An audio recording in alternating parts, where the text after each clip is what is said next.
என் பெயர் நாகேஷ்.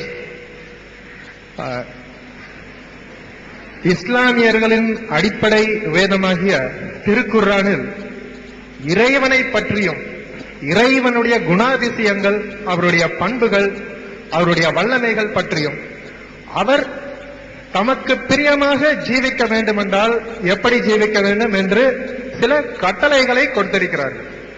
ஆனால் இஸ்லாமியர்கள் மத்தியில் இஸ்லாமியர்கள் செயல்முறையாக கடைபிடிக்கும் நடைமுறையில் கடைபிடிக்கும் பழக்கங்கள் வழக்கங்கள், உதாரணமாக நீங்கள் கொண்டாடும் பண்டிகைகள், உங்களுடைய வாழ்த்து முறைகள், நீங்கள் வழிபடும் முறைகள், சிரத்தை மறைத்துக் கொண்டு கன்னங்களில் சவரம் செய்து கொள்ளாமல், இப்படிப்பட்ட சில பழக்கங்கள் வழக்கங்கள் இவைகள் குர்ஆனில் கட்டளையாக இடப்பட்டிருக்கிறதா அல்லது இஸ்லாம் தோன்றிய அரபு தேசம், துருக்கி தேசம், இந்த தேசங்கள் மக்கள் வழங்கும் பாரம்பரியங்களா?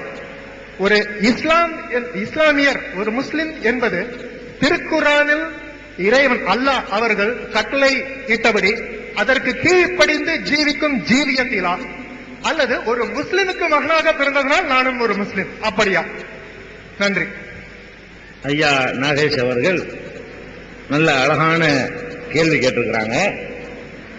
முதல் விஷயம் என்னன்னு கேட்டா, அவங்க கேட்கிறது குர்ஆன்ல முஸ்லிம்கள் எப்படி நடக்க வேண்டும் என்று சொல்லப்பட்டிருக்கிறது. இப்ப முஸ்லிம்கள் நடந்து கொள்ளக்கூடிய இந்த முறைகள்னா அதுல உள்ளதுதானா அல்லது அவங்களா உண்டாக்கி கொண்டது இருக்குதா அப்படிங்கிறது அவங்களுடைய கேள்வி.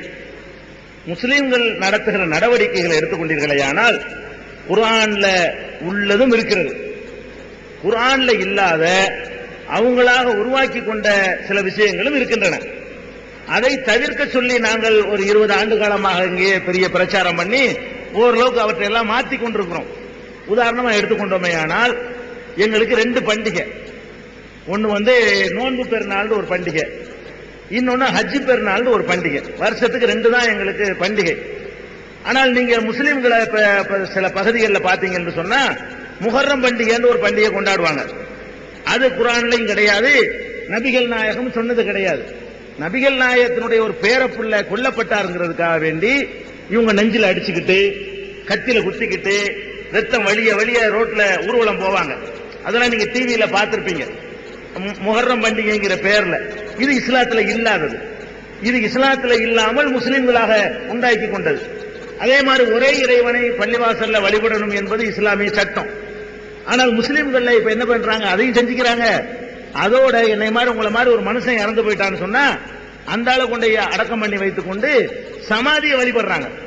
இப்ப நாகூர் ஆண்டவருங்கிறாங்க. ஒரு ஆண்டவர் அவரு இந்த உலகத்துல ஒரு 400 வருஷத்துக்கு முந்தி வாழ்ந்து எல்லாரையும் போல மரணித்து விட்டார் மனிதர். அவர் அடக்கம் பண்ணிட்டாங்க.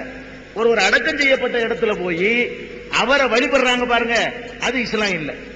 அது நாகூர் ஆண்டவர், ஏர்வாடி, அஜ்மீர், இதுகள் எல்லாம் இறந்தவர்களை புதைத்து வைத்திருக்கிற இடம். அரபு நாட்டில் இதுக்கு அனுமதி கிடையாது. நம்ம தமிழ்நாட்டில், இந்தியாவில் தான் இந்த மாதிரியான வழிபாட்டு முறையை நீங்கள் பார்க்கலாம். முஸ்லிம் இஸ்லாம் எந்த நாட்டில் தோன்றியதோ அங்க சமாதிகளை வழிபட மாட்டாங்க, சமாதிகளை கட்டுவதற்கு அனுமதிக்க மாட்டாங்க. அதே மாதிரி ஒரு முஸ்லிம் தனக்கும் கடவுளுக்கும் மத்தியில் உள்ள அந்த தொடர்பை நேரடியாக வைத்துக் கொள்ள வேண்டும். புரோகிதரை வைத்துக் கொள்ளக்கூடாது, இடைத்தரகரை வைத்துக் கொள்ளக்கூடாது அப்படின்னு இஸ்லாம் எங்களுக்கு சொல்லி தருது. நபிகள் நாயகம் காலத்துல திருமணங்களை கூட 2 குடும்பத்தார் பண்ணிக்கிறாங்களே தவிர நபிகள் நாயகம் போய் நடத்தி வைக்க மாட்டாங்க. மத குரு போய் நடத்தி வைக்கணும் இருக்கு பாருங்க, அந்த செட்டப் இஸ்லாத்துல கிடையாது. ஆனால் நீங்க நடைமுறையில என்ன கொண்டு வந்துட்டாங்கன்னா, தமிழகத்தை பொறுத்த வரைக்கும் முஸ்லிம்கள் அதுக்கு எங்களை மாதிரி ஆட்களை கூட்டிட்டு போய் திருமணத்தை நடத்தி வைங்கிறாங்க. இறந்து போயிட்டாங்கன்னு சொன்னா அவருக்கு செய்ய வேண்டிய பிரார்த்தனைய அவருடைய வாரிசுகள் தான் செய்யணும். வாரிசு செய்யாம என்ன பண்றாங்க, எங்களை கூட்டிட்டு போய் நீங்க செய்யுங்கிறாங்க. இது மாதிரியா எங்களா மார்க்கத்தை கற்றவர்களை, மார்க்க அறிஞர்களை அழைத்துக்கிட்டு போய் செய்யறாங்க. இப்படி இஸ்லாம் சொன்னதும் இருக்கிறது, முஸ்லிம்கள்ட்ட சொல்லாதும் இருக்கிறது. சொன்னதுதான் இஸ்லாம்னு சொல்ல முடியுமே தவிர இவங்களா உண்டாக்கி கொண்ட காரியங்கள் தவிர்க்கப்படணும், ஒழிக்கப்படணும். பெருமளவுக்கு இந்த 20ஆம் நூற்றாண்டுல ஒழிக்கப்பட்டு கொண்டு வருகிறது. இதுதான் அடிப்படையா அவங்க கேட்ட கேள்விக்கான பதில். அதோட ஒண்ணு கேட்டாங்க, முஸ்லிம் என்பவன் குர்ஆன்ல உள்ளபடி வாழ்பவனா அல்லது முஸ்லிமான தாய் தந்தைக்கு பிறந்தவனா அழகான கேள்வி கேட்டாங்க. முஸ்லிமான தாய் தந்தைக்கு பிறந்தவன்லாம் முஸ்லீம் கிடையாது. இஸ்லாம்ங்கிற ஜாதி கிடையாது. ஜாதி தான் பிறப்பிலே ஒட்டிக்கிட்டு வரும். ஜாதிக்காக வேண்டி எதுவும் செய்ய தேவையில்லை.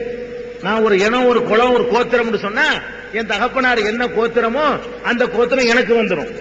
இஸ்லாம் என்பது சில கொள்கைகளை ஏற்று வாழ்க்கையில கடைப்பிடிக்கிறதுக்கு பேரு. அதை யார் ஏற்றுக்கொள்கிறாரோ அவரெல்லாம் முஸ்லீம் ஆயிடுவார்.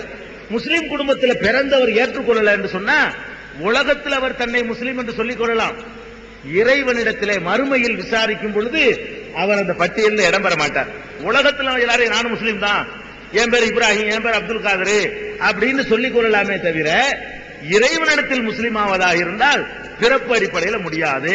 இப்ப நபிகள் நாயகத்தை எடுத்துக்கிறீங்களேன், முஸ்லிமான தாய் தந்தைக்கு பிறந்தாங்க இல்ல, முஸ்லிம் அல்லாத தாய் தந்தைக்கு பிறந்துதான் இந்த மார்க்கத்தை மக்களுக்கு சொன்னாங்க. நபிகள் நாயகம் காலத்தில் இஸ்லாத்தை ஏற்றுக்கொண்ட எல்லாருமே அப்பதான் புதுசா ஏற்றுக்கொண்டவர்களை தவிர முஸ்லிமான தாய் தந்தைக்கு பிறந்தவர்கள் இல்ல. அவர்களைத்தான் சிறந்த முஸ்லிம் என்று இஸ்லாம் வந்து பாராட்டுகிறது. அதனால இஸ்லாத்தை பொறுத்த வரைக்கும் பாரம்பரியத்தில் இஸ்லாம் வராது. முஸ்லிமான தாய் தந்தைக்கு பிறந்தால் அவன் முஸ்லீம் ஆக முடியாது. உலகத்தில் சென்சஸ் எடுக்கும் போது சொல்லிக் கொள்ளலாம். இறைவனிடத்தில் முஸ்லீம் ஆகிறதா இருந்தா ஒரே கடவுள் தான் என்று நம்பணும், அவனை வழிபடணும், குர்ஆன்லையும் நபிகள் நாயகம் சொன்ன போதனைகளையும் வாழ்க்கையில கடைபிடிக்கணும். அவங்கதான் முஸ்லீம்.